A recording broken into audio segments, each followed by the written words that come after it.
Hello and welcome to WPTV. This is our first episode. I'm Edward Tilley. I'm chairman of CSQ Research and Worthwhile PLC Companies, and I'll talk to you more about all of that good stuff.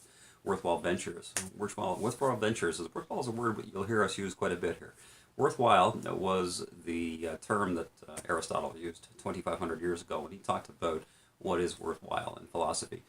Now, worthwhile are essentially projects that and activities that lead toward the construction of a sustainable society, according to Aristotle. So we did a lot of thinking about Aristotle. I've authored 5 books, in fact, about how to build worthwhile societies. This is the last generation. This is the latest of my 5.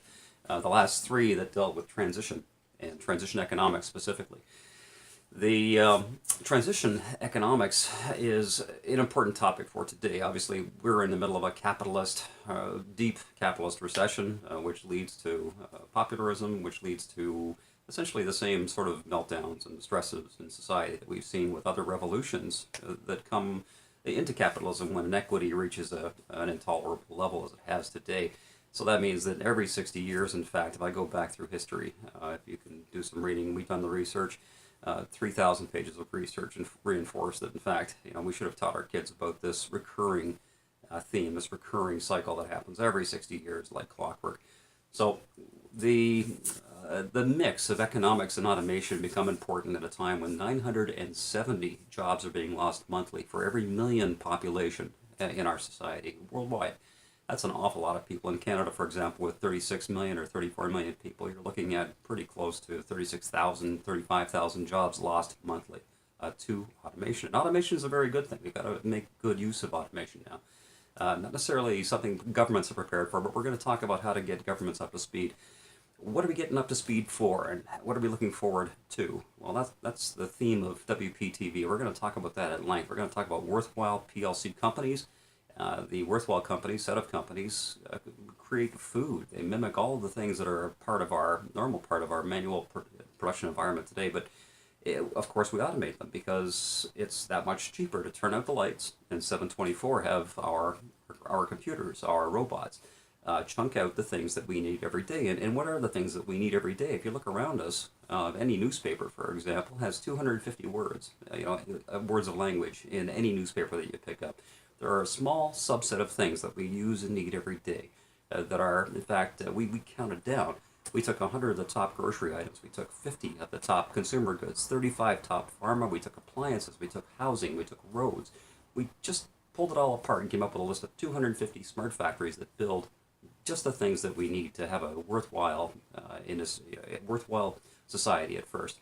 And we automate those things. And that's what worthwhile ventures and worthwhile communities are built from. Automated goods, essentially the consumer items, which include lettuce and which include onions and mushrooms and other foods that you eat every day. The dairy goods, some of the production is a little more complex than others. Obviously, growing a head of lettuce is a very different product than growing the wheat that is then milled and baked into a loaf of bread, for example. And so we essentially have companies which create these automations, and they become worthwhile PLC companies. And we certify them to make sure that they're in fact automated. The Worthwhile brand has got a lot to do with not only life cycle management of products and manufacturing, but also scalability. For example, to build to build a robot that builds a car, for example, or builds just anything you can think of, a table.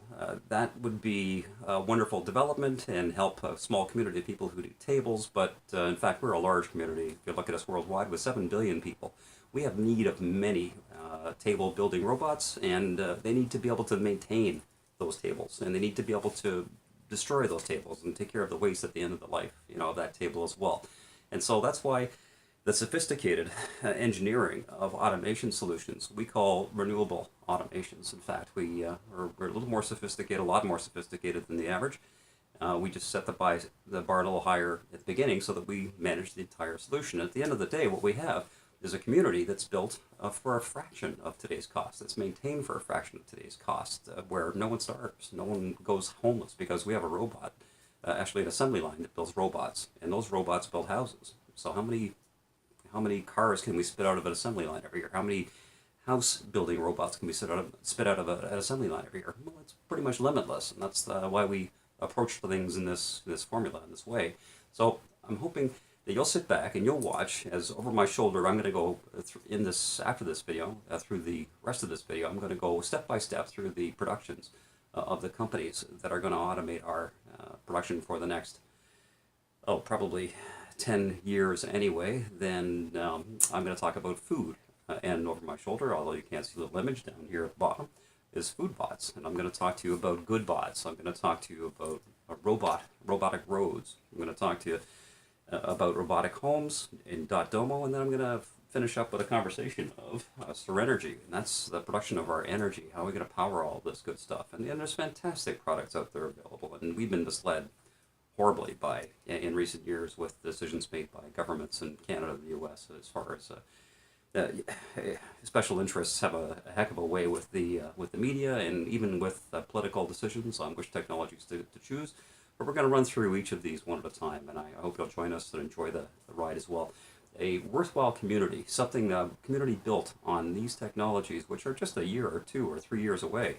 If I take the same timing as the driverless cars production by Google in 2013, I think was their pilot. 1 year to come to pilot. The production of these technologies, these worthwhile communities, will save your country trillions, untold trillions, and it'll make your pension products valid. There'll never be a runaway inflation scenario where the little bit of pension that you've put away will never meet all the costs of the ever rising inflation as we see it today. And so this is an important mitigation discussion to have, an important engineering discussion, and an important civilization question too that gives our kids hope and a direction of engineering instead of unsustainable pastimes in life. And I hope you'll enjoy the show. And my name is Edward Tilley. I am chairman of CSQ Research and of Worthwhile PLC Companies.